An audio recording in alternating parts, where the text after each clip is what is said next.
Warning, the following stunts are done by trained professionals. Actually, we're not trained. Robbie is just a dumbass and decided to do a drunken fantasy football podcast.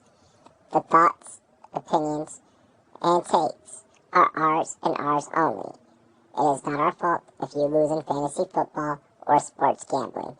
Viewer discretion is advised.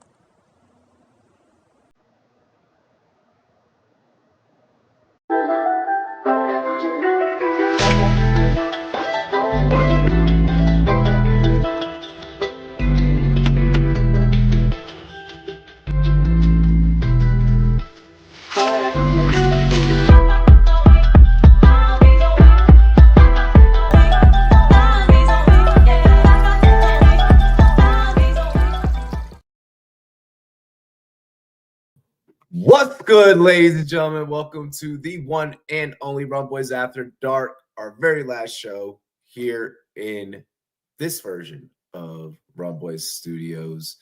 It's Friday night. Super excited to come to you guys live tonight. Welcome to Rumboyz After Dark, live here on the Rumboyz Fantasy Network on Twitch and YouTube. Make sure that you guys like the stream, like it up, like it up, like it up, like it up. Subscribe to the channel if you are brand new and share the content. All right. Share the content on all of your social media. We greatly, greatly appreciate you. Let's go ahead and take them to the yacht, show them the products that we got. You see, I'm rocking my Commander's chain for, for a Sunday action. All right. I'll be breaking out the Lakers joint soon. I also got the Dodgers joint. I already got that packed up and everything. Hey, represent your favorite sports teams. It's college basketball season, college football playoff season, NFL season, NHL, NBA. You can rep all of your favorite teams, MLB, and much, much more with GLD. Link down below in the description. I don't know. Hop out in Miami when I'm landing, got no understanding. How to hear I'm burning, or turn me on, you can't understand it. In the club, posted up, they lit up, no matter where I'm standing. Drop GLD for the Cuban link, yeah, you see it there. Might spaz out on some taller shit, no on zero tolerance. Money conversations ain't hard to relate, it's hollering. See my net, they acknowledge it, good friend, girl, when you're not. And we are just running a quick two-man tonight on Rumboyz After Dark. Ladies and gentlemen, give it up for the homie TDS Taco. What's good, bro? Chilling, my brother. Excited for a solid show here. Last one to close out your current dig. So let's get it popping, baby. Exactly, yeah. Next week we'll be in all new digs. Sunday actually. I should say Sunday. So yeah. As long as I can get everything set up in the new place in time, we should be fine. We should be completely fine. Nothing to worry about. Nothing to fret. Let's go ahead. Let's get into tonight's show. Cheers to me. Cheers to you, all the Rum boys and girls. What to do? Dilly. I'm not drinking tonight because I got an early morning tomorrow. But we have a lot to talk about. Last night, Thursday night football action was a battle of special teams and defense. The San Francisco 49ers fall to a 1% chance of making the playoffs, and the Rams go on to win the game thanks to a Cardi party. He was just kicking field goals all over the damn place. Was just perfect on the night in that what would end to be a 12-9 game. Yeah. Increasing the Los Angeles Rams playoff chances to 51%. Thoughts on the Rams going forward, and also T'Vondre Sweat quitting in the middle of the third quarter on his team and the 49ers organization. Taco. I mean, I think the biggest story out of that game, even more than the low scoring, was the guy basically quitting on his team. T'Vondre, yeah. I don't think we've seen that in a while. AB did it. Especially on a team like the 49ers, where it's a first-class organization with top-shelf coaches and a ton of great, organizational people there. So I think it's a bit wild for that to happen. I think that is the number one takeaway. And the biggest question is the ship over there in San Francisco starting to lose its steam? Did after everything that happened last year and then the way things went this year, Are we starting to see a downtrend? Now, I don't think so, because I mean we're talking about an elite coach here, and he's nipping this in the bud from the beginning. But this isn't a good sign for the 49ers that you got players that are quitting on you as you're near the end of the season and a disappointing year. You expect a team like this to keep fighting throughout the whistle, fighting throughout the season. Or Devondre Sweat. I'm sorry. Or Devondre Campbell. Wow. Why did I say Sweat? What the fuck? Yeah, to me, that's the number one takeaway from that. And the biggest thing I have to compliment is that they handled this shit right away. I think he got cut pretty damn quick, right? Yeah, Kyle Shanahan came out today and he was like, he's gone. He's not playing for the 49ers the rest of the season. And then George Kittle was like, I pray to God last night during his post-game press conference. He was like, I pray to God that I never play next to someone like that ever again. This is the time where you don't really want to be quitting on your team. Yep. This is the time where other organizations are looking at you. I mean, I get it. Devondre, he's a veteran. So he knows how all of this works. He knows how it can impact his outlook, on different teams, so on and so forth. He basically, kind of the way I see it, he basically looked at it and he was like, listen, but I'm not, nobody's fucking backup, so fuck that. I guess he was just done. He was just done. To march out during the third quarter, I mean, it's just crazy. It's just crazy. I mean, especially when San Fran finds a way to win that game last night. I mean, their playoff chances are still there. So to quit on a team that, hey, you guys were just right there. It's December football. This is a time where the tree kind of starts to trim itself. Leaves get to falling, baby. And it just so happens that you guys just missed it this year. But I mean, let's not remember where you were, like just last year. This is the first time in God knows when the Shanahan hasn't made the playoffs. Like, come on. I saw the 49ers say they want Shanahan gone. They think he lost the locker room. I don't think that he's lost the locker room whatsoever. I don't think so. I will say though, since drafting Trey Lance, even though they made it far that year, it's been more negative than positives for the 49ers. They have had some hits, but they're missing a bit. Like, you traded all that capital in order to move up for Lance, and you hit on Purdy, which kind of saved you. But now this season is very inconsistent. Debo's not looking the same. We're so far past Lance. The release of Shanahan, I can see where the fans now are starting to get to that point of, yeah, we want someone else to come in here and switch it up. All it is for San Fran is it's the equivalent of Philly fans. It's like, hey, you guys have been spoiled for so fucking long. Like, you're letting the whole, like, hurry up and just fire someone, like, just to try and like make things better. Like, stop it, knock it off. You'll be okay. Relax. No, it definitely was a AB type move.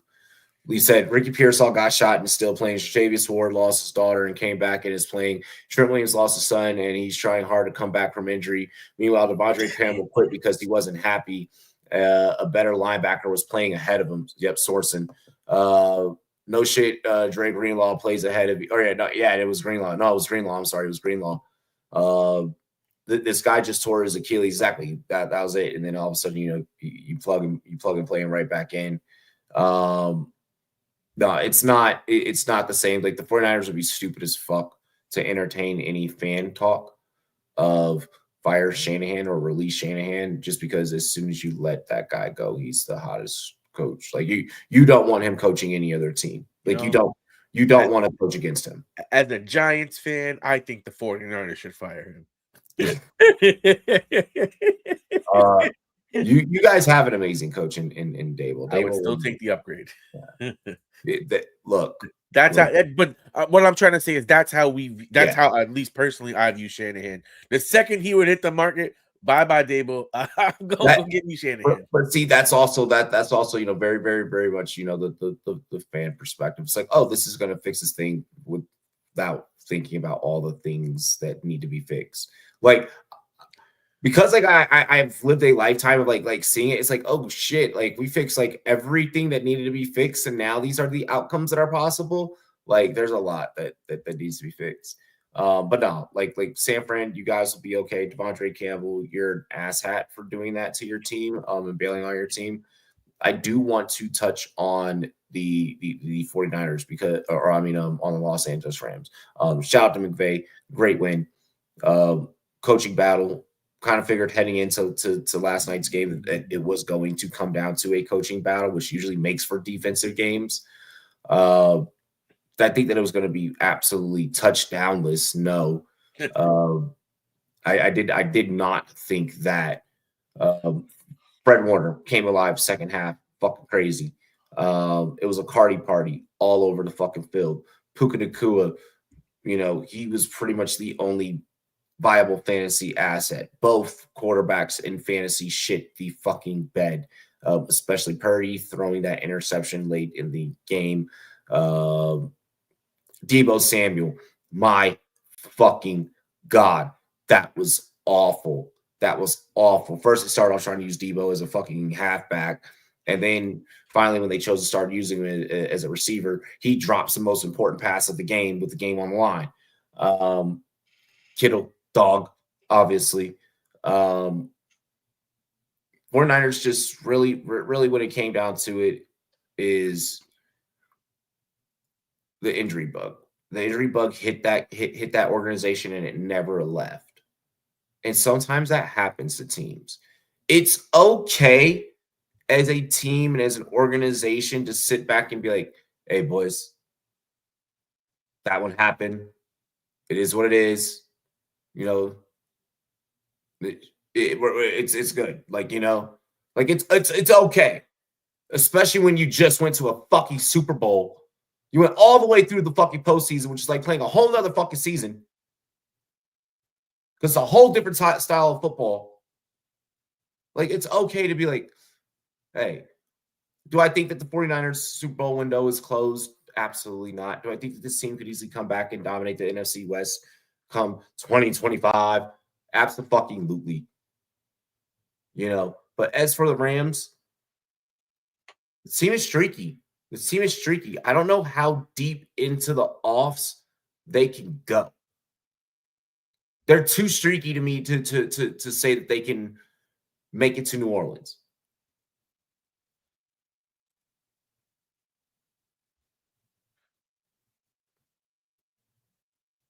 McVay's good. The talent's amazing. But you never know which version of this team you're going to get. You're not going to play against any teams that are in the current playoff in NFL bracket. I'm sure you have it pulled up on another tab over there, Taco. And we're going to talk about it here as we get into the next topic. But you're not going to sit here and tell me that the Rams are going to beat any of these teams based off what you saw last night. Do you agree with that before we get into the next topic? I mean, yes, but as we always can say, it's any given Sunday kind of league. And this is any given Sunday kind of coach and team. McVay with Stafford it's just one of those things where yes, you should win. Yes, it should be something that should be almost a foregone conclusion, but you just really probably don't want to have to go there and do it because come playoff time, this defense looks like it's starting to get its shit together. And this offense with Cup and Puka is just, I don't know, man.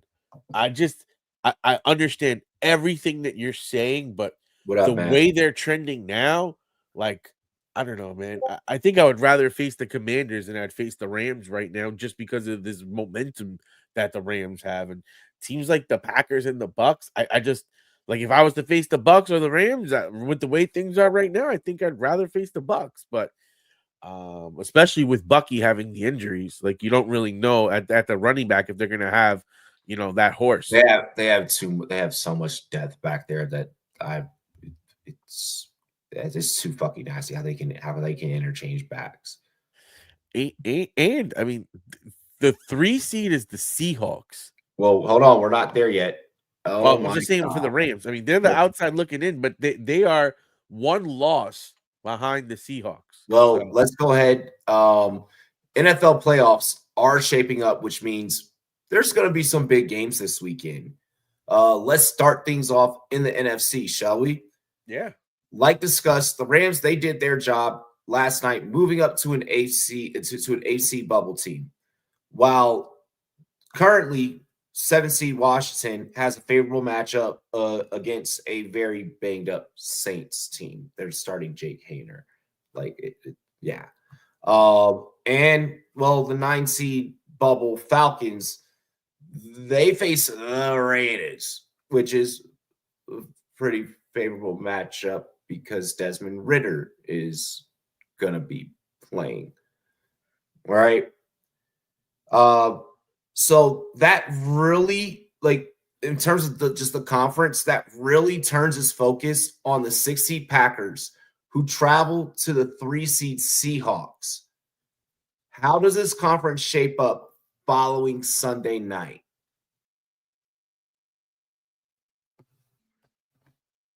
I mean, This is awful last time that we saw him.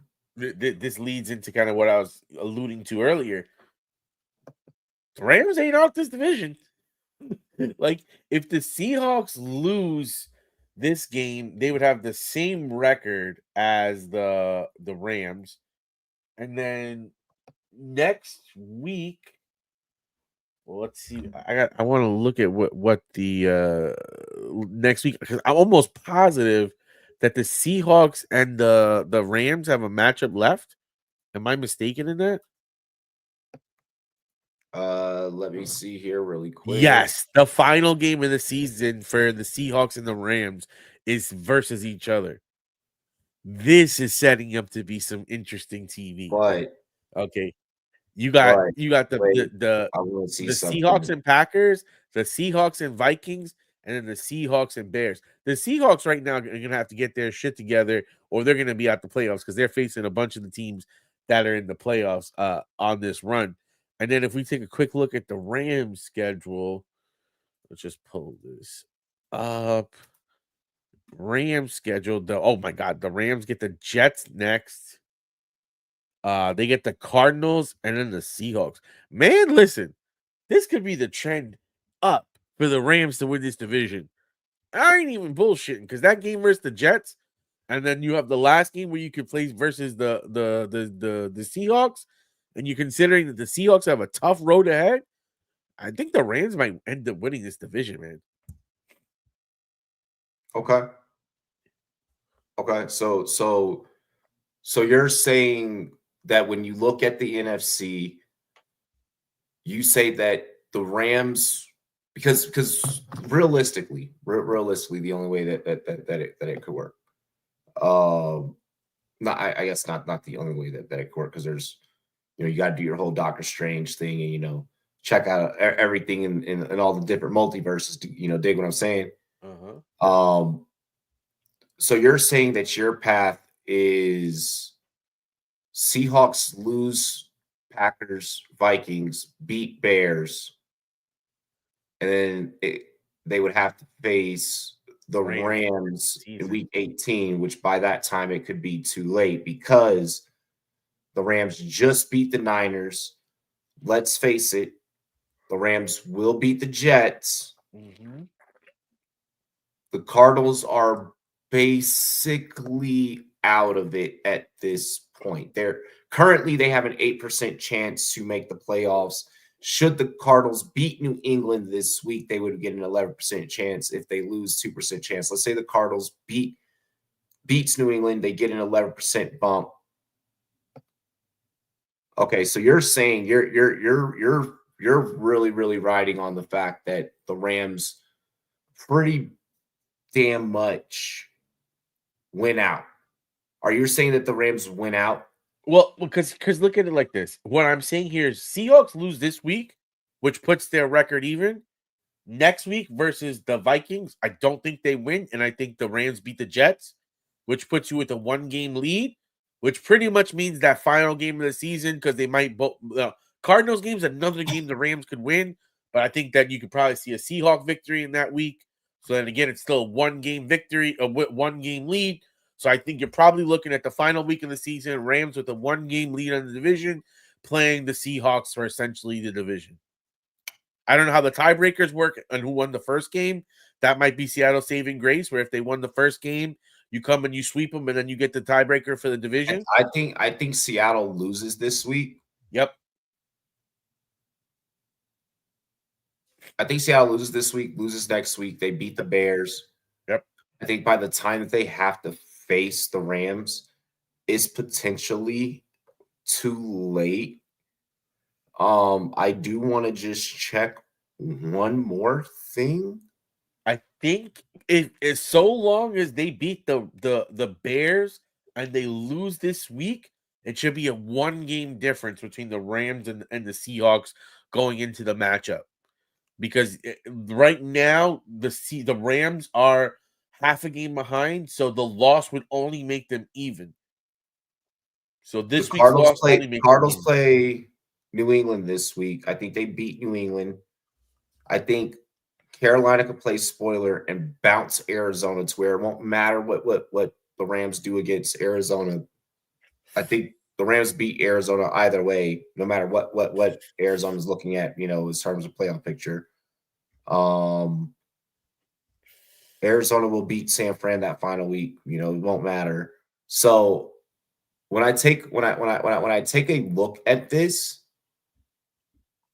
I think we're looking at Rams 3 seed because the NFC West. I think we're looking at Rams 3 seed. Yep. Bucks. I feel like the Bucks stay. I am not worried about the 9 seed Falcons. I'm gonna be honest. I'm just Or gonna the 12 seed Saints who are technically 2 games out, but still they're not trustworthy at all. Well, the Saints have too many injuries. That's Exactly. what I'm saying. Yeah, that's why you can't trust. I'm not worried about 1% teams. Really. I mean, sure, could they maybe fuck up a thing or two here? Sure, but I don't think like as far as what you and I are saying. Yep. Rams. I think Rams. They jump in there. They snatch up the NFC West. Yep. Unfortunately, and then for the record, the Bucks have Chargers, Cowboys, Panthers, and Saints. So there's no way I see the Bucks losing that spot with the games that they have. With Panthers, Saints, and Cowboys on your schedule, they should win all 3 of those games. Yeah, Even if they lose this week. Yeah, I'm with that. I think Minnesota has theirs all locked up. Yeah, at 11-2. Yeah. I think Minnesota has theirs all locked up. I think if the Packers win this week, they pretty much lock themselves up too, because then they'd be at 10-4. Yeah, and their remaining schedule is Yeah. I think the only one that could be bounced other than the Seahawks would be the Commanders if they go on a really bad losing streak. But ideally, it looks like the Rams and the Seahawks probably flip out and everyone else stays in the way they are. Brad Lyons going all black with a black line on midfield instead of the blue. Oh, Buffalo. Bro, we're going to be talking about that game later on. That game is Cliff. I want to see what Cliff is gonna do coming off the bye here. Look, I think that Washington, for the most part, like if we win this week, it's an 88% chance. We lock in. I think that we lock in that 7 seed. Well, if Green Bay wins this week, here, let's see something. I mean, the schedule right now for the Commanders is Saints, Eagles, Falcons, Cowboys. So if Green Bay wins this week, so it looks like we're saying that Seattle gets bounced completely out of it. Yeah. I think Seattle's the one. I think that everything else stays the exact same, with the exception of Seattle being in. Now here's the only caveat. If the Seahawks beat the Packers, then the Seahawks trend to staying in. So if the Seahawks beat the Packers, then the Seahawks will pretty much stay. They'll stay at that 3 seed. The Packers fall out. Week 17 is crazy. or 18. It's crazy. The Packers fall out of 6 into 7. Commanders move into 6, and then at that point, Commanders would have their path so long as they keep winning. Yeah, but I don't believe personally that the Packers lose this game.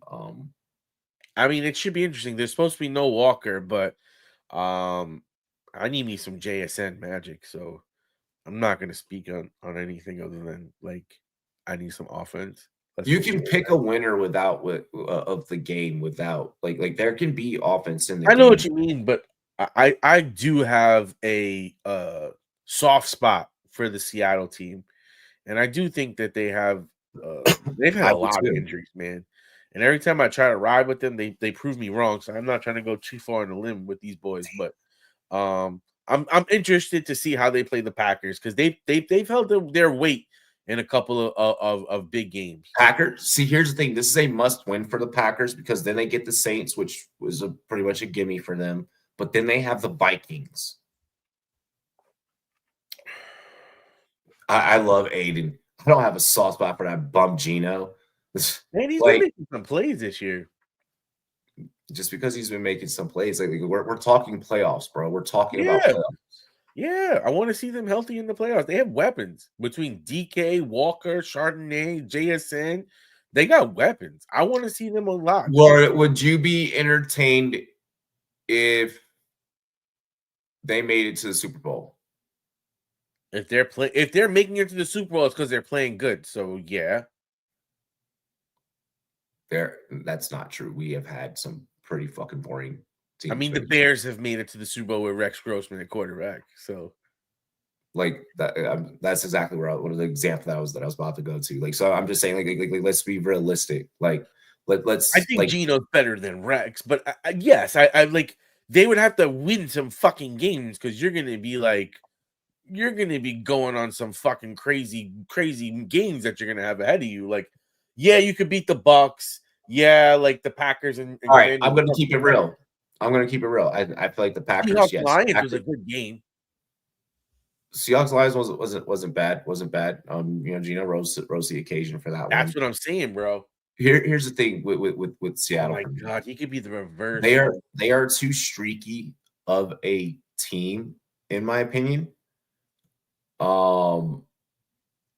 It's not like I'm gonna bag on my own team right here. It's not like a Washington where it's like, hey, like cool, they might get in, be one and done, whatever the case. Like Seattle, we don't. I could see Seattle being a one and done. We don't know what we're gonna get out of Seattle. I just don't feel like that they as we stand right now. Like even when I look at the outside teams, the Bucks, the Vikings, the Packers, the Commanders, I think that all those teams could beat Seattle in a playoff scenario. Any of those teams. I'll say this. How about this? You got Seattle starting to find a groove. November 17th, they beat the 49ers 20-17. 24th, they beat the Cardinals 16-6. First, they beat the Jets 26-21. And last game, they won 30-18 versus the Cardinals. They're increasing the point production. They're on a 4-game winning streak. These are signs that can give you a little bit of hope. Those have also been stably fairly enough. Those have been some. You should win those. Yeah, I agree, but you got to play your schedule. You know what I mean? I know. You have to go what you're given. No, I get that. This is that's what I'm saying. We don't talk about strength of schedule in the NFL. We say that shit for college. This game versus the Packers though is a test for them. Like if they can come out and win this game, we're looking at a team that'll be poised. And that's why I feel like Green Bay secures the bag on this one. Don't get me wrong. I would love it. I would love it for like if I were to go with bias, fuck yeah, like Seattle, get the win, get the dub. Yeah. I mean, come on. These are two cool fan bases. Like I like the Lambeau fan base and I like the Seattle fan base. The 13th man, the Lambeau Leap, y'all got like swag either way. So this is why I love football. That Packers defense is nasty. That Seahawks defense is nasty. Like they're going to get after it in this game. This is going to be a very, very, very, very, very close game to watch. But as much as I wish I could be like, yes, Seattle's gonna come away with the dub, Packers are just it's too overwhelming. It's too overwhelming. One thing about the Packers are 9-4, so like let's be honest, we know the Packers are a great team and they have a lot of great players. I mean, at 8-5, you know, I could, you know, you can still make a case about the Seahawks being great too. So like, I'm not focused so much solely on that. And I'll say this: the Packers have scored 31, 30, 38, 20, 14, 30. So they will go numbers. Yeah, they will put up points. That's what I'm saying. I don't think that Seattle can keep up with that point total. Seattle's gonna have to play. You know what I mean? They can't, like, they do it too inconsistently. The Packers are steady. We gonna drop 30. We gonna drop 30. Seattle's like, we might get 28. Though, and again, that Green Bay defense is gritty. They are gritty. Like they get after it. So I mean, to me, it's starting to feel like the Packers and the Lions. But then you got the Vikings that are kind of mixing into this, like Sam Darnold. Sam Darnold's really gonna make the Vikings say, you drafted JJ McCarthy, but can you let this young man who you just got to roll with go? This is found money. Look. I could see the Vikings easily being like, hey, you know, we'll give you, you know, a 2-3 year type of, you know, deal, let you spend, you know, because you can always the Giants like, hey, listen, we'll trade you JJ, you give us that pick. Because you can always do what the Giants did and be like, all right, fuck it, we're gonna cut our losses, and they have JJ sitting back in the wings. Yeah. So like you know, their situation is a lot different. You know, they can set themselves up for like a, hey, we now have ourselves a Brett Favre to Rodgers thing, a Rodgers to Jordan Love thing. They can now make a case for that. I mean, we have to say this though. I mean, that guy has to win GM of the year. The Vikings guy has to win GM of the year.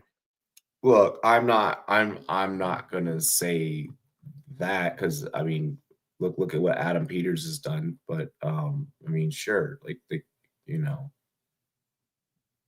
like what all you did was bring in a quarterback with pieces that were already there.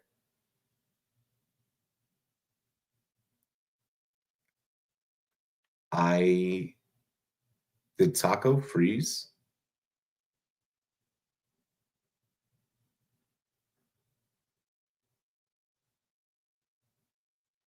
Am I back? Yeah, there you go. I just closed a bunch of tabs. No, you're good. You're good. No, I mean, all Quessy really did was fucking bring in a quarterback with pieces that were already there. Like, and Aaron Jones. Again, I mean, Adam Peters hit the draft and hit free agency. Like, come on now. 11-2.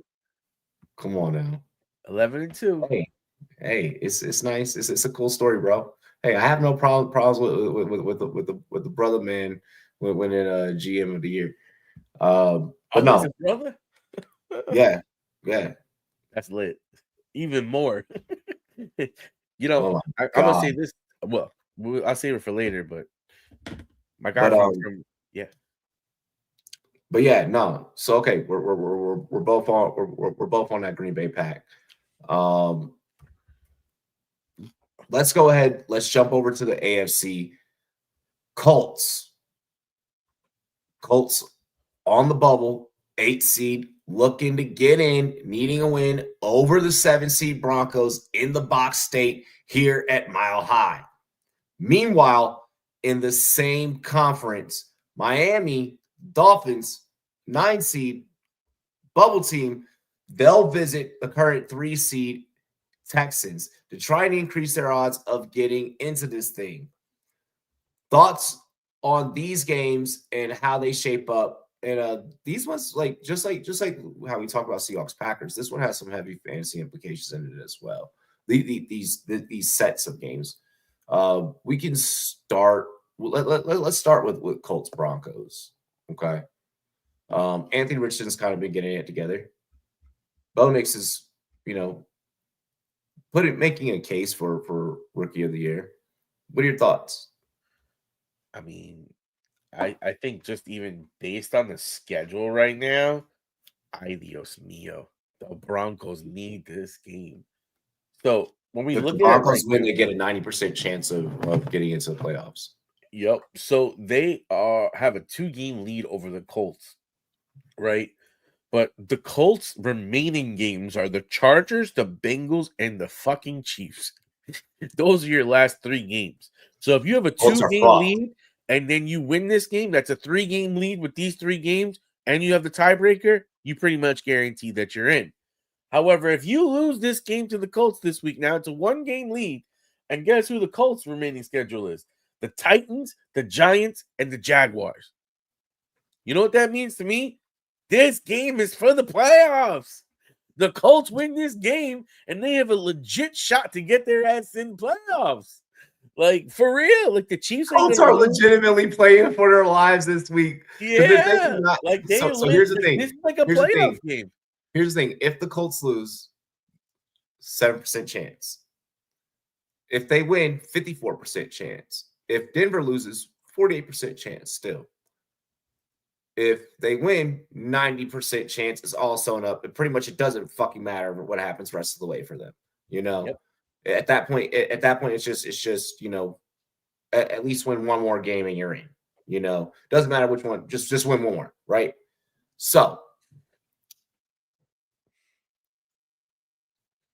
I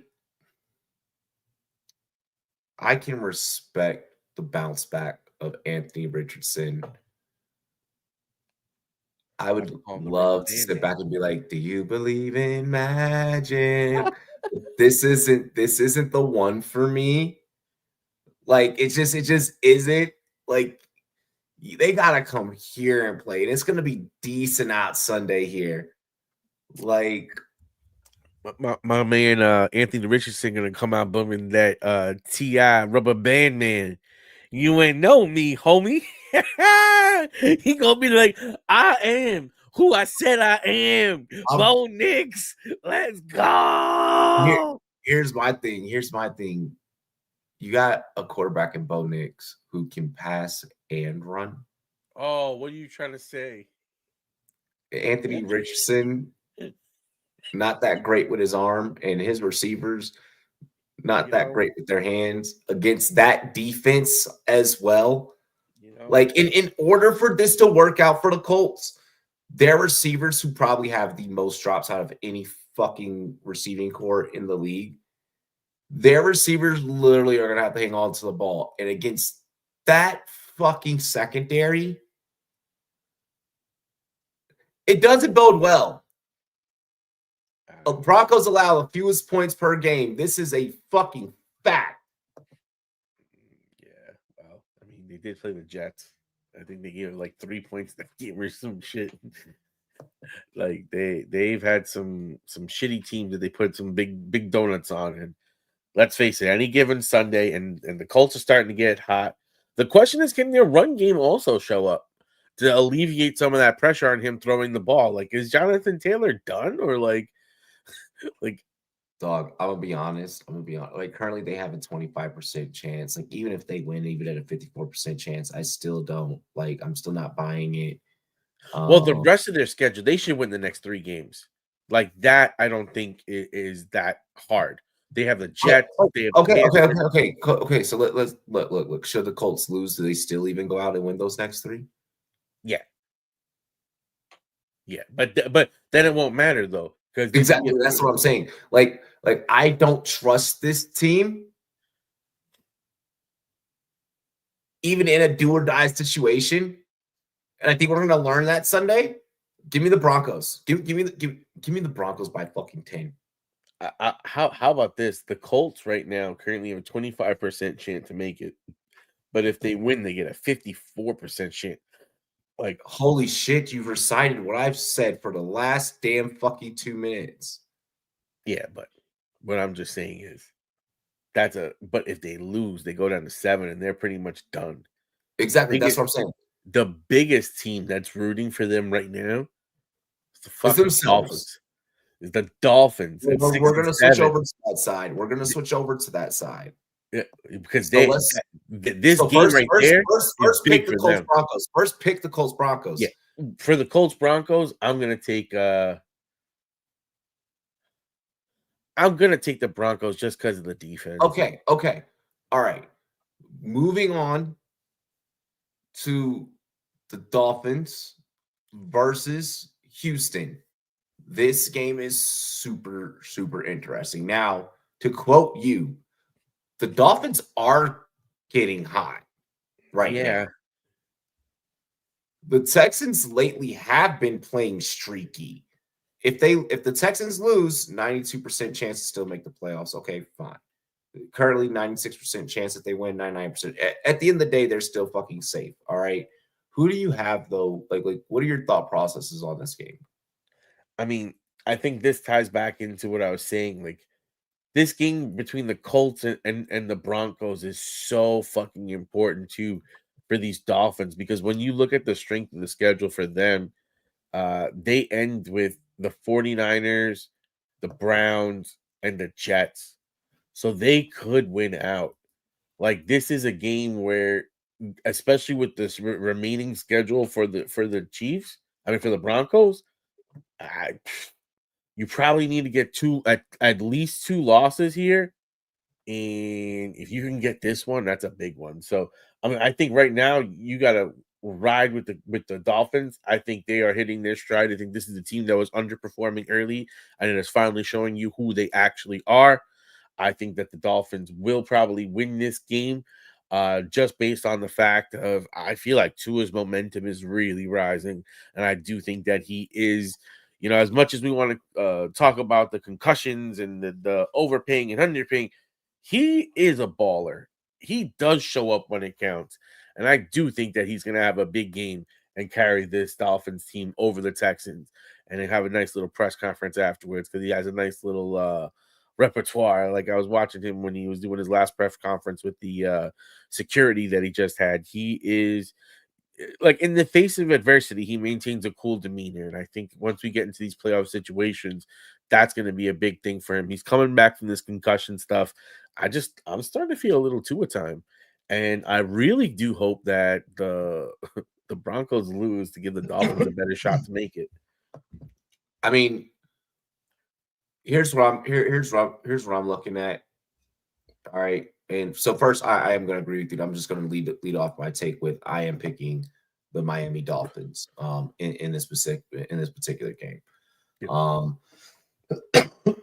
Excuse me.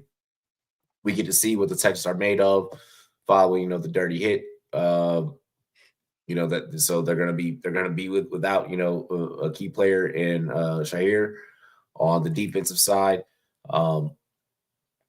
Offense has been a little streaky. How deep this Texas team can go in the playoffs? I mean, I don't know.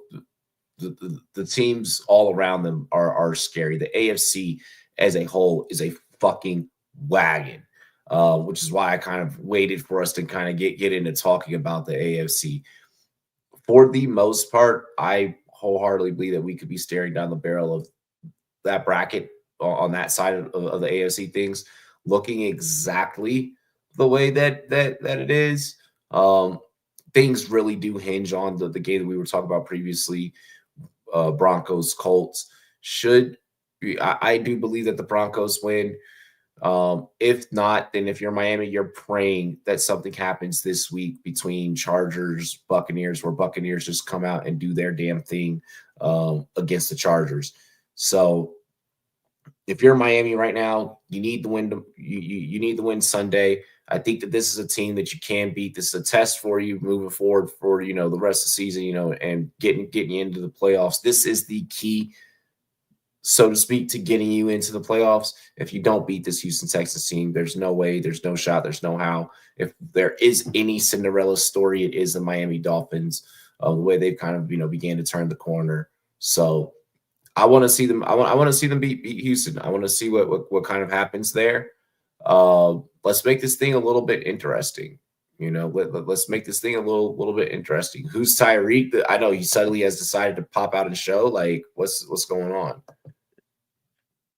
Just in time for you to be out of the playoffs and watch him blow up. Right. No, it's quite crazy. Actually, is quite crazy. And then I mean, look, there's no need for us to even focus on the Bengals. They're not fucking getting in. But no, like I really think that Miami, they could find a way. They could find a way to put together some wins here late. Maybe find themselves, 7th seed in this thing.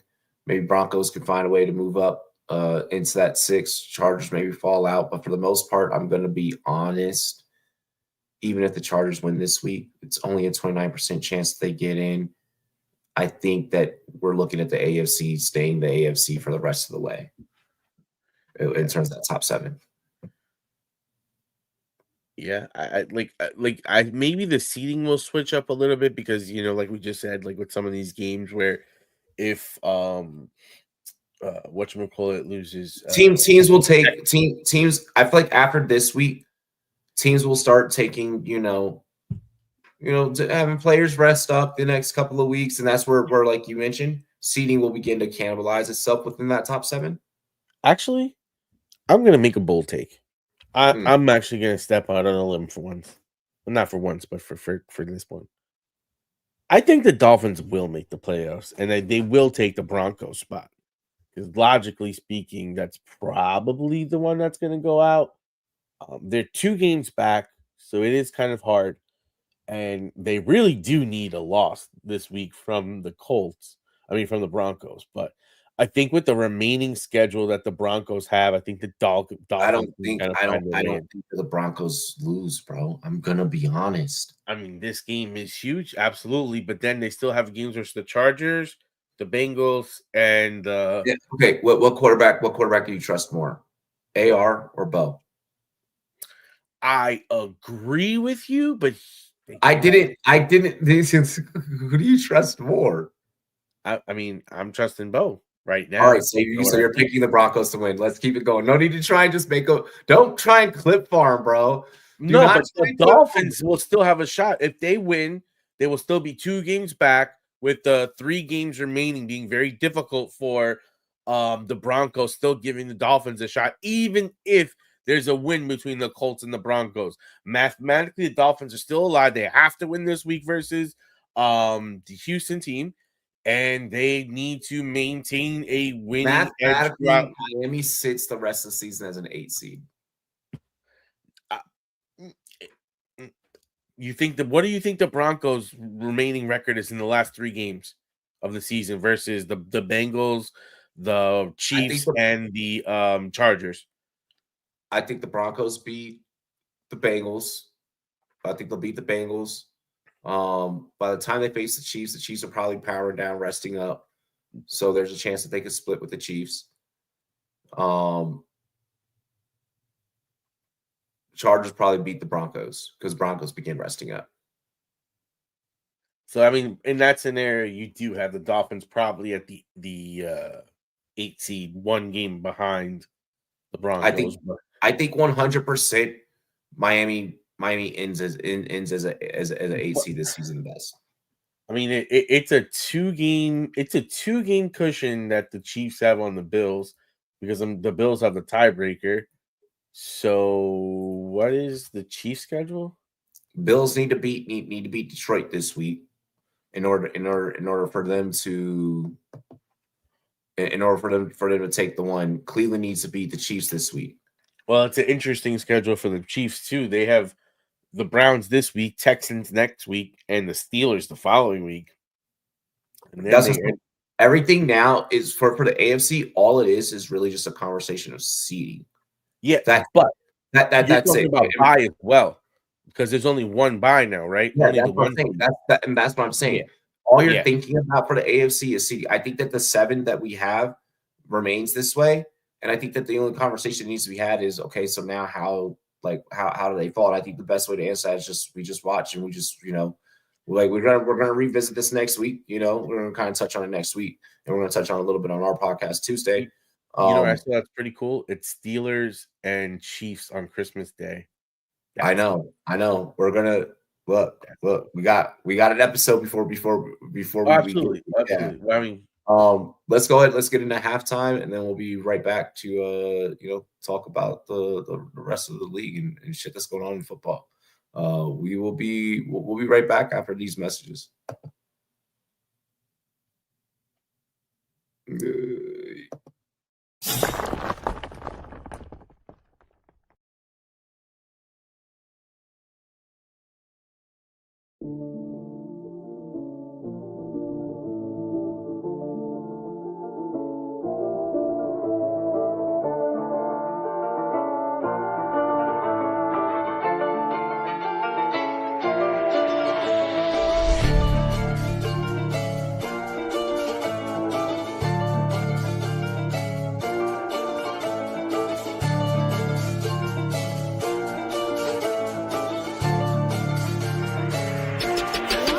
Just stick to the plot.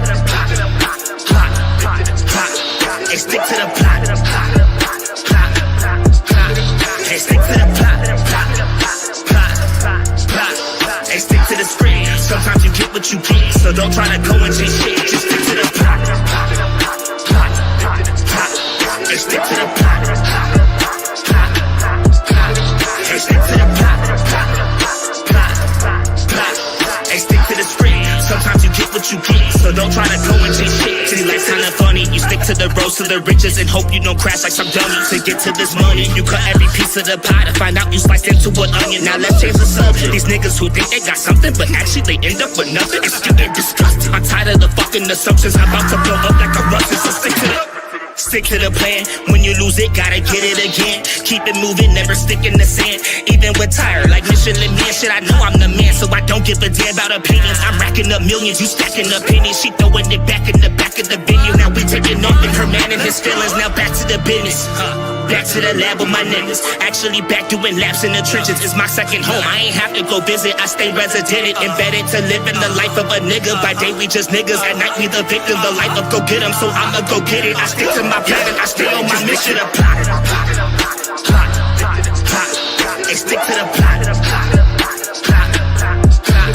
Hey, stick to the plot. Hey, stick to the script. Sometimes you get what you get, so don't try to go and chase shit. Just stick to the plot. Hey, stick to the plot. Hey, stick to the plot. Hey, stick to the script.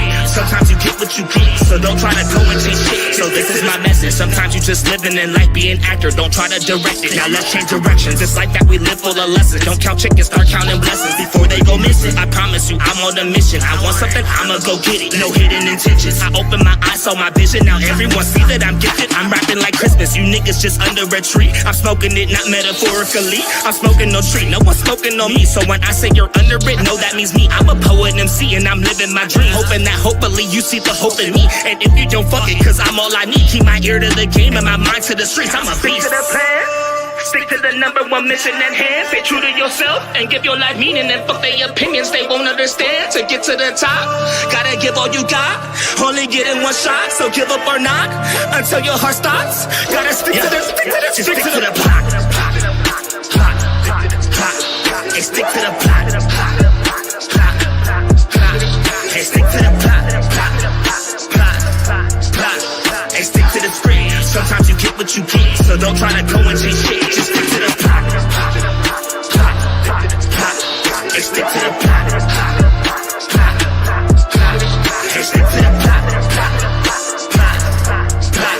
Hey, stick to the script. Sometimes you get what you get, so don't try to go and chase shit. Just stick to the script.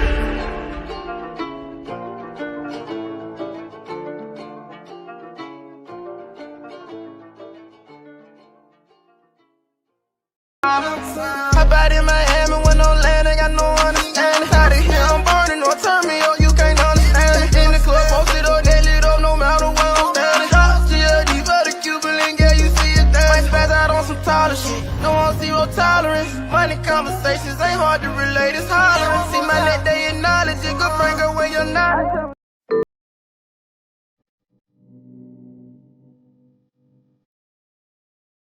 Gang, with the gang, with the gang, with the gang.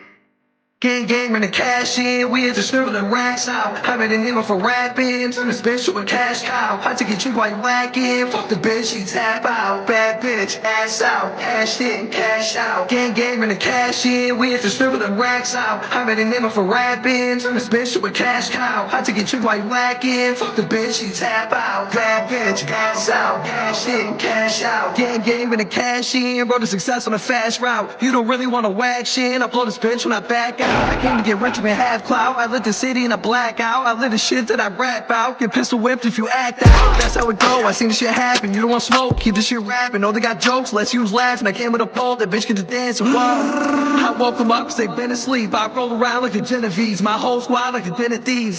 Gang, and the cash in. We had to scribbling racks out. I made a name for rapping. Turn this bitch to a cash cow. I take a trick while you whacking. Fuck the bitch, she tap out. Bad bitch, ass out. Cash in, cash out. Gang, and the cash in. We had to scribbling racks out. I made a name for rapping. Turn this bitch to a cash cow. I take a trick while you whacking. Fuck the bitch, she tap out. Bad bitch, ass out. Cash in, cash out. Just sleeping on me, now they woke. Thinking of creeping on me and get smoked. We couldn't eat it for leaves, we broke. Shout out to BV and CC, my bros. Rowdy and LBVB for the low. Getting y'all team, I'm seeing his ghost. Still in the street, cause to me it's my home. My city need me, they need me to go. They loving the flow, they say my shit wavy. I got that dope like back in the 80s. I got your hoe, she acting all crazy. Cutting my show, it's back like the baby. So don't hate me, no. Cause I stayed down till I came up. I stayed the same while they changed up. Now I make it rain on these slave dogs.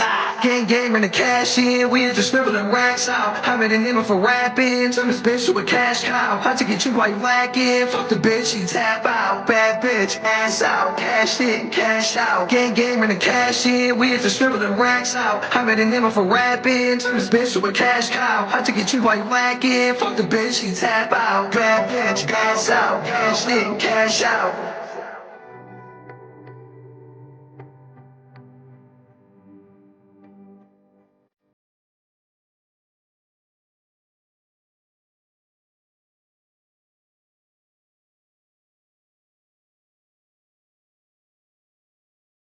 All righty, we are back here on Rumboyz After Dark. Thank you guys for joining us. Make sure that you like, make sure that you comment, make sure that you subscribe, and share the content across all platforms. We do greatly appreciate it. Jumping right back into the show, Bill Belichick, who we talked about last week, about what it could look like should he sign a collegiate coaching deal, and well, it has happened. It is real. UNC. When it was last week, it was rumored. This week, it's real. UNC, the Tar Heels, as you guys see on the cover, Bill Belichick. Let the air out the ball. Bill Belichick. Had to quote the Migos right there. He's also brought in former NFL GM and media personality Mike Lombardi as GM to, help with the recruiting and such, with the operation and so on and so forth. Now we're confronted with the questions. Now that this is real, why did Bill choose a life at college versus the NFL at 72 years old, 23 wins away from the winningest head coach of all time record, in favor of coaching at college? And can Bill make the UNC Tar Heels a playoff caliber team? How old is Bill again? 72. So he's presidential age. Okay. Let's think about this here. The fact that you had to ask is crazy. Bill's old as dirt. Yeah, but I wanted to be exact in my understanding. Let's be honest. I brought this up earlier. Brought this up last time. When you have the opportunity to go to, like sorority parties at this age of your life, I mean, you figure, where's your girl gonna go? She's probably gonna go party, do shit, be like, oh hey, the coach came. Woo! Yeah, bro, it's gonna be fucking wild, man. Can you imagine his recruiting pitch? Just sitting there, it's like, yeah, my girlfriend decided to tag along.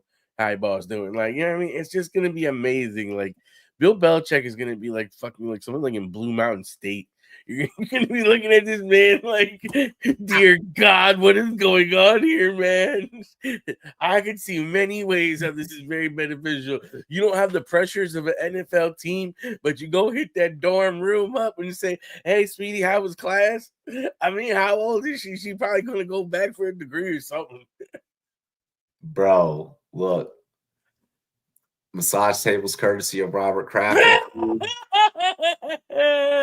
Listen here, boy. I'm in love with her. I'll let you bang. I'll let you bang your hot girlfriend if you come and you join the UNC Tar Heels. Check out. Love with her. Bro, look. No, in all seriousness, who isn't gonna want to play for the winningest coach of all time? The same shit that we saw happen with Prime. Like, here's what's different is that this man can actually coach. Like, I'm not saying that Prime can't coach because, like, you know, Prime can coach. Prime is a leader of men. Bill Belichick is a leader of men as well. Like, there are certain men, Nick Saban, leader of men. You know, there are certain people even Dion that are, you know, Dan Lanning, leader of men. Dan Campbell, leader of men. There are certain guys, Andy Reid, leader of men, that are just leaders of men. To answer the question if Bill is going to, it's a 3-year deal. It's a 3-year deal. In 3 years, Bill is going to turn that into a national championship team. By year 3, it will he will be getting a natty. And then he's going to be like, all right, I did it. Fuck this. I'm gone. In typical boring-ass Bill Belichick fashion. Boring. Listen, Bill Belichick is very. Hi guys, girl. Bill Belichick. I don't think you know the real Bill Belichick. I don't give a fuck about any of your questions. Hang on, hey, I'm talking as Bill Belichick. You don't get to cut off a great Bill Belichick. You listen. Hey guys, Bill Belichick, and I don't give a fuck about none of your questions. Today's game. Rizmaster Bill does not need to share his secrets with you, bro. Did you see the press conference? Did you see the UNC press conference yesterday?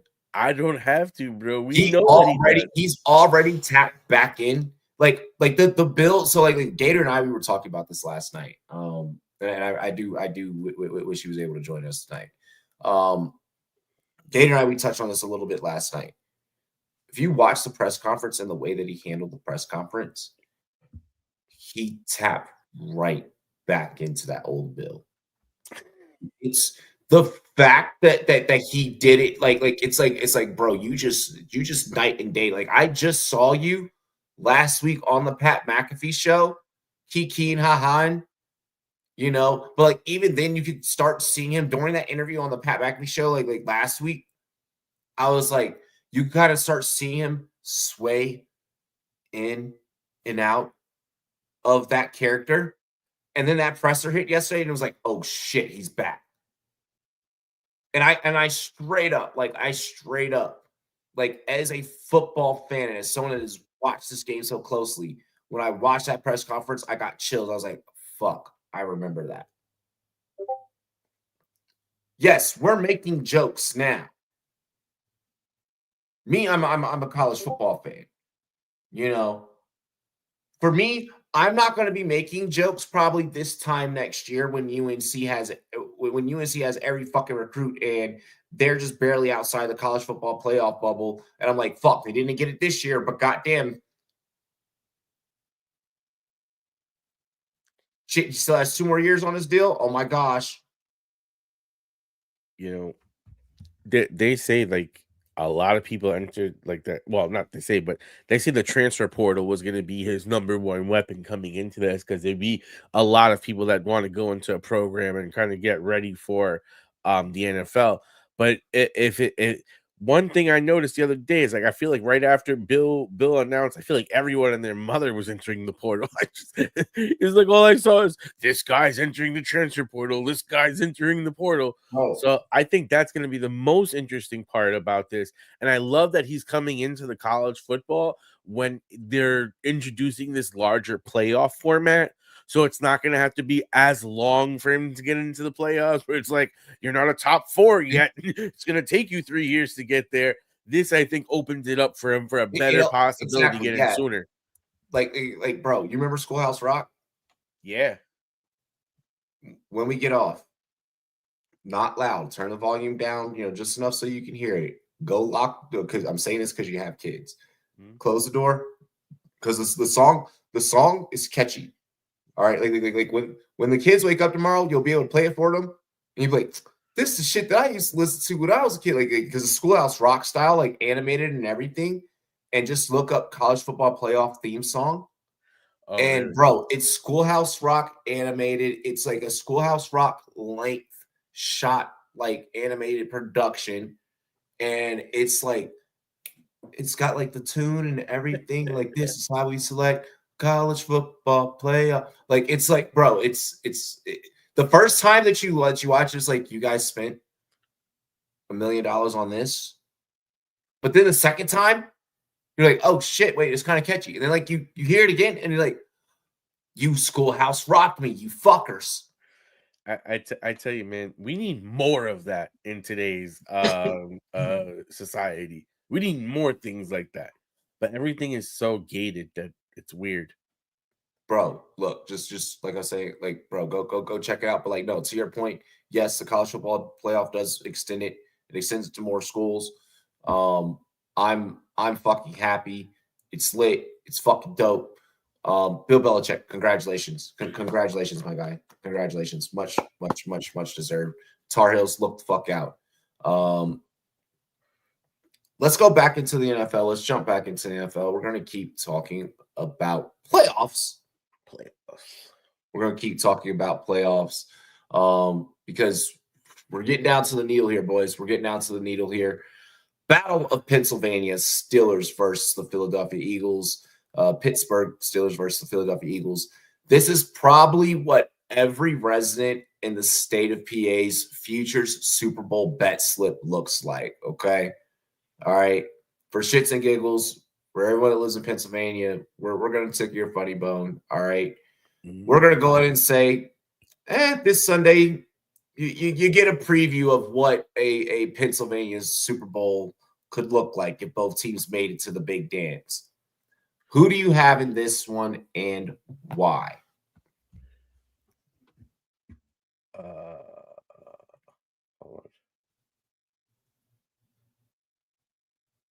It's the college football. No, it's not college football. We're back in the NFL. What are you doing, bud? I'm sorry. Yeah, hold on. Repeat the question. I'm sorry. Or you go first, actually. Even better. You go first. That's not how this works.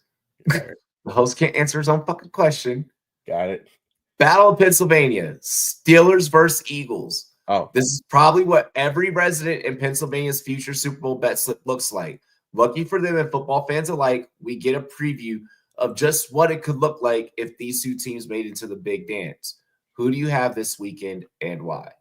That is fucking great. That is a great question. You're right.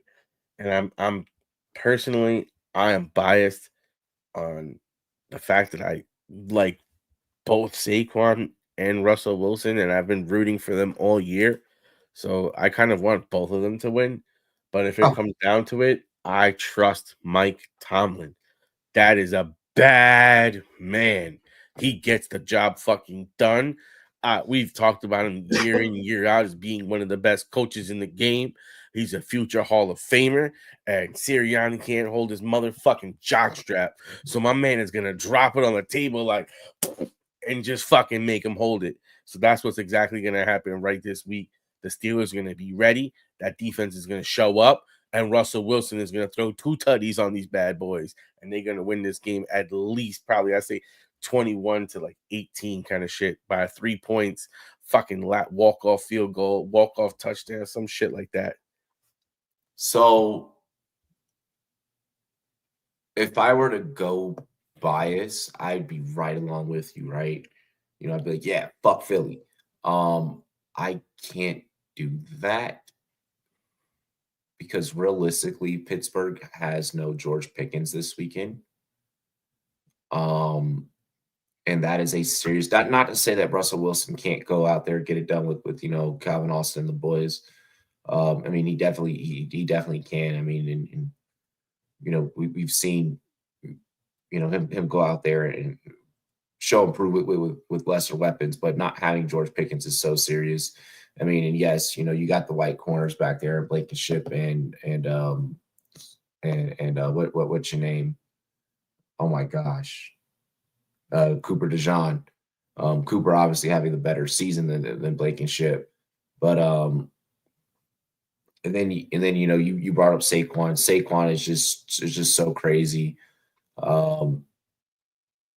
AJ Brown's going to be wanting the ball. So when time is needed for Jalen Hurts to have to use his arm, that AJ Brown's going to get fed. Guys, look, I didn't even put the drama about the Eagles into the show sheet because I really just believe that it's a fugazi. And I think that it's the Eagles just kind of pulling a troll job over fucking everyone's eyes, because last year we were talking about they're derailing. I didn't even buy it when AJ Brown brought it up. I didn't buy it, with Graham, kind of, giving his piece. Those guys love each other. Completely, Hurts is the godparent, is the godfather to AJ Brown's daughter. These guys are fine. I think they're just fucking with us, giving us something to talk about, in the media. Grant Calcaterra at tight end. Nice little fancy scoop if you need it, but Freimuth, fancy scoop. But all in all, shout out to the fantasy pieces in this game. This game is gonna, win a lot of people championships. It sways towards the Eagles side because George Pickens is out. If George Pickens was in, I'd be like, all right, bet. Let's go to fucking war. This game is not as one-sided as what it could be. But I mean, it's leaning 5.5 Philadelphia, and I think that it's leaning that 5.5 because of that factor that I just mentioned about Pickens. Like I said, it's a Mike Tomlin world, and we're all just living in it. Holy fuck. So wow, even with Pickens being out, you are still you're still gonna roll with I like it. He's gonna be like this. And Sirianni's gonna be like, oh. Yeah. Mike Tomlin is not clutch. I won't say that he's been fucked with no real good quarterback in the last couple of years. I think that he's done a great job with some of the worst teams that we've seen, and the Mason Rudolphs of the world still putting out winning records. I think that his ability to handle Le'Veon Bell and Brown and all these diva personalities. So I personally, I'm a huge fan of Tomlin. I like what he was able to do to understand, hey, listen, Russell Wilson's the move, despite everyone telling him that it was Fields. Tomlin is on one this season, and he's going to produce a fucking winner. Give me Philly. Give me Philly. Give me Philly by a TD. That not having Pickens fucks them over so hardcore. At this time of year, saying it doesn't. This time of year, you can't be losing a weapon like that. Ugly football's pretty in the playoffs. Hey, we ain't fully there yet. But they will be. No, I mean, either way, I mean, both those teams, no matter how it sways, both those teams are secure within their positions. So it's not affecting, seeding realistically one way or another for them. Maybe a little bit for the Steelers, but not really. Okay.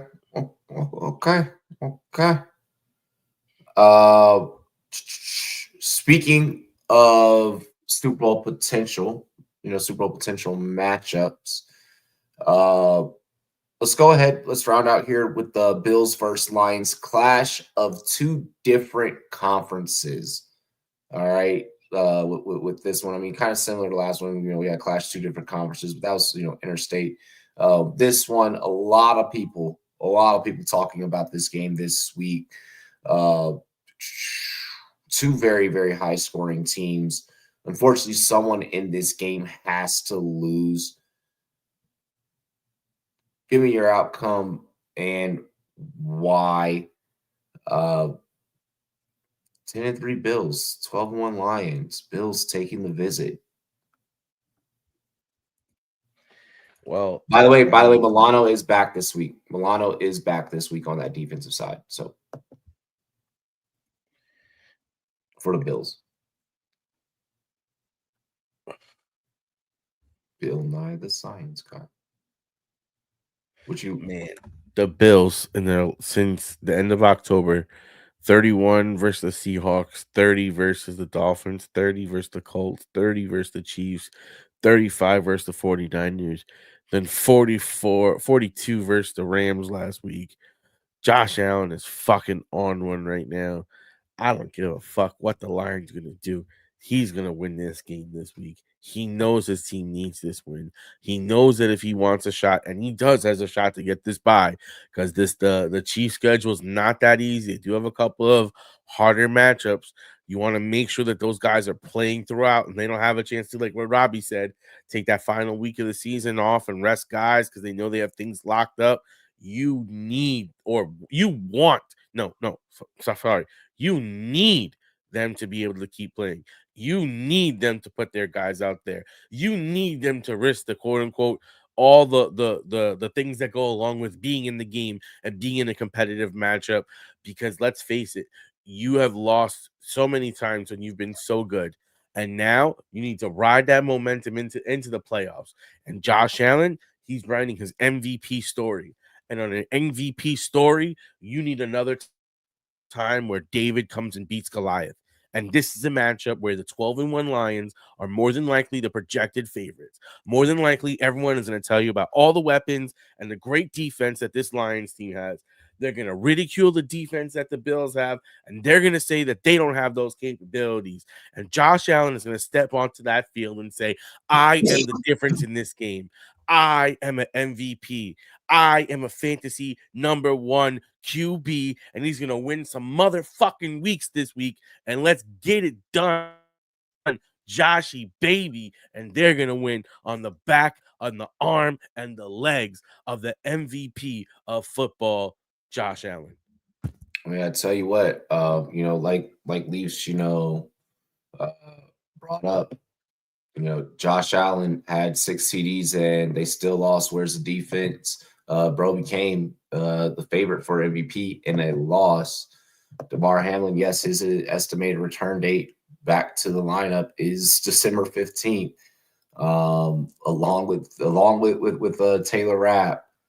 So, and then I mean, Matt Milano, he's inserted back into this team as well on the defensive side. So, you're getting one of your veteran leaders back, in the middle of the field. A guy that can really rock the green dot, call out all the signals. Coleman's back too. Huh? Keon Coleman back. Keon Coleman back on the offensive side. So I mean, just another guy out there, another weapon out there for Josh. Be able to go out there and put the ball up in the air, do his thing. Khalil Shakur, wide receiver 22. When we talk fantasy, he's Josh Allen's favorite target. Amari Cooper, he can always be inserted. Go out there and make plays. I mean, Kincaid maybe, but we haven't really. Kincaid hasn't lived up to the hype realistically. But I mean, still, Josh Allen is going out there. Those guys that are going out there, the Buffalo Bills. What I said earlier in the season about this Buffalo Bills team is they're going out there and they're playing football, and they're playing. Ray Davis in the backfield. James Cook. I think this is the last week that you really see the Bills deploy all weapons, and I think the Bills do it because of what's going up, what they have to face up against the other side in the Detroit Lions. Would the Bills love a bye week in the playoffs? Sure. Absolutely. You're going to need the Chiefs to lose a couple of games, so I think that the Bills know, hey, we're 2 seed. We're going to lock in. Josh Allen's like, hey, guys, I've been here before. I'm going to get you guys over a hump, like Taco said. Bills gotta be able to take it to the Lions. Lions football power index 57.2% for favorite to win. Whenever I take a look over at that, they're favored on the books 2.5. it's really hard to stop that combination of Sonic and Knuckles whenever we talk about the backfield for the Lions of Jahmyr Gibbs and David Montgomery. Amon-Ra St. Brown can choose to pop out, at any given moment. You got Deporta at a tight end. Jameson Williams, he's going to make it. He's going to, take the top off of defense at any given point that he wants to. This game, we've saying it. This is a track meet. Yeah, this is absolutely going to be a fucking track meet with how much speed is on both sides of the ball. But then also, I mean, to Taco's point, about David versus Goliath, this is going to be a very physical, smash mouth type of fucking football game. You're going to be hearing the cracks. Like, you're going to be fucking hearing helmets crack. You're going to be hearing pads crack. But fuck. I would love to take the Bills in this one. But like I said last week about the Detroit Lions chat, and I'm going to keep with what I said about the Detroit Lions chat, it doesn't matter about the amount of defensive injuries that keep piling up for this Detroit team. You got to be able to keep up with that offense, and you got to be able to outscore them at the end of the day. And when you got a coach with a big fucking sack on them, like Dan Campbell, who's just going to choose to go for it whatever the fuck he wants to, and you have a team and an offense that's orchestrated and put together personnel-wise to be able to go out there and score damn near every fucking drive, it becomes very, very difficult. Do I think the Bills can go tit for tat? Yes. Do I think this game is going to come down to who has the ball last? Yes. Do I think that team is going to be the Detroit Lions? Yes. Give me Detroit by a field goal. Jake Bates, game winner.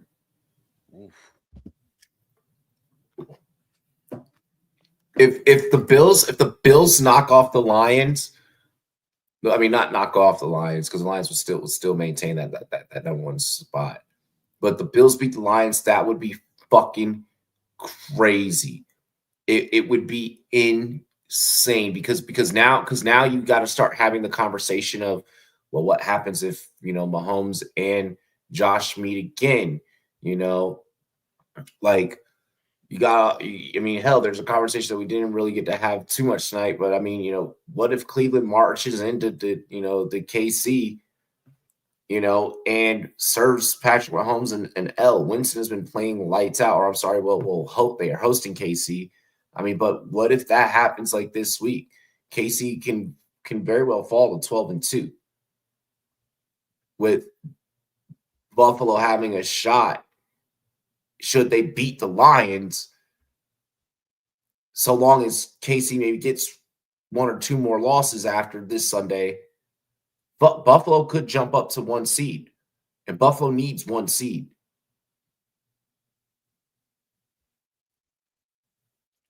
So it's interesting. It's interesting when at this time of year when we start really looking at it. This time of year where we really got to start looking at it. There's 5 playoff spots available on both sides. So and if you look at the Chiefs' remaining schedule, they do have the Browns this week, but after that they have the Texans, the Steelers, and the Broncos. So all teams that want to serve them up an L. This is a huge game if the Bills can pull it out to keep pace with them as they enter in those next 3 games. You're not going to really give the Chiefs necessarily a chance to, like we were talking about, sit your players and rest and call it a punt week or any of that. Particularly if you lose any of those games between the Texans and the Chiefs and the Steelers. Oh, it's a fucking gauntlet. It's a gauntlet. It's a gauntlet. Like, if I'm the Bills, I'm sitting back. If I'm the Bills, and if I can beat the Lions, and if the Chiefs lose to the Browns, I'm like, all right, we see the Chiefs to get served up one more, and then for us to win one more. And then we can lock in 1 seed and then rest our players week 18. Because that's really what you're wanting if you're any of these seeds. You're really wanting to be able to start toning guys down, middle of week 17 or mid game week 17, week 18. Because week 18 doesn't affect us as fantasy football players. We only care up until week 17. And for these teams, they're wanting to start and rest players week 8, like for damn sure week 18. And there's going to be a lot of teams that are going to just be like, all right, we're going to take the dive this week. We have bigger fish to fry. And I think Buffalo wants to put themselves in a position where they can be like, we got bigger fish to fry. You know, same with Detroit, same with the Chiefs, same with the Eagles. So it's been tonight's show. Taco, anything else that you want to cap out with? Nah, man. We're heading quickly into the holiday season. I think this year's been flying a lot faster than I could have imagined. It's been amazing. We're hitting into probably the first week of playoffs for a lot of people. Let's do it. Let's fucking do it. Let's win. Let's fucking win. You know what I mean? Yeah. Hey, I'm ready. I'm ready. I'm all the way turned up for the fucking playoffs. Big money leagues going well. Wait, they want us to pick fights really quick. Oh, yeah. Last card of the year. Yeah, we can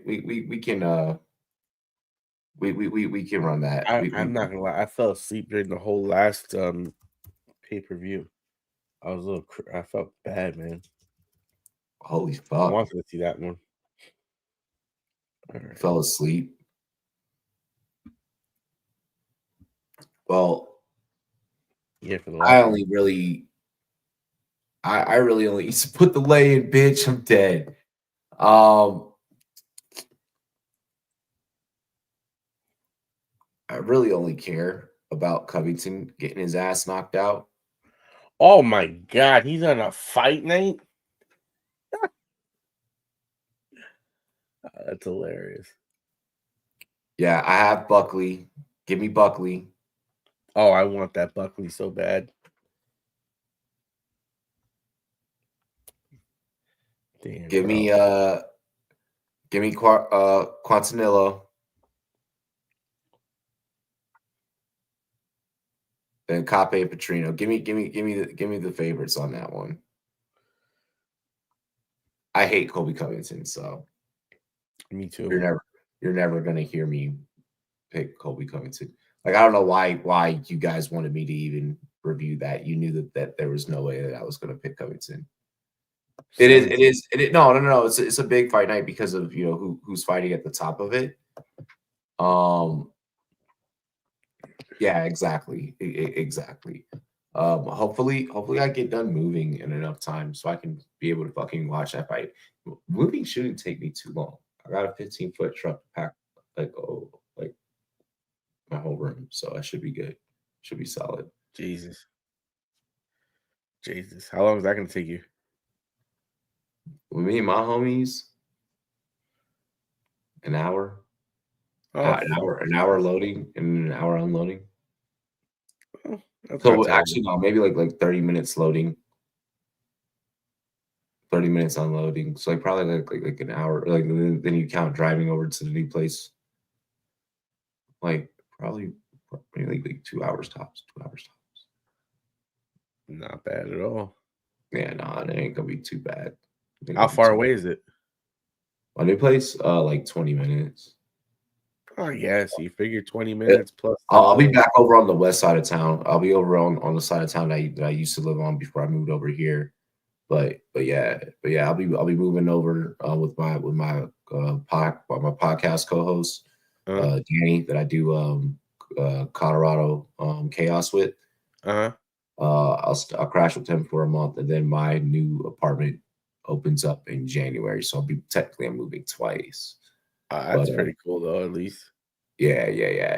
I'm gonna move in with him. He's gonna let me stash my shit in his garage. And then I'm gonna load it all up again in January. And then move into my new apartment. With your girl? Nah. We're not moving in together until the summer. We'll be moved in together before football season for damn sure. Makes sense. Yeah. So, but yeah. All right, chat. We out. Cheers to me. Cheers to you. All the Run Boys and Girls, what it do. It's gonna be a lit ass football weekend. Love y'all. Shout out to Travis Hunter for getting the Heisman. I know that y'all did not like that I just said that. Peace.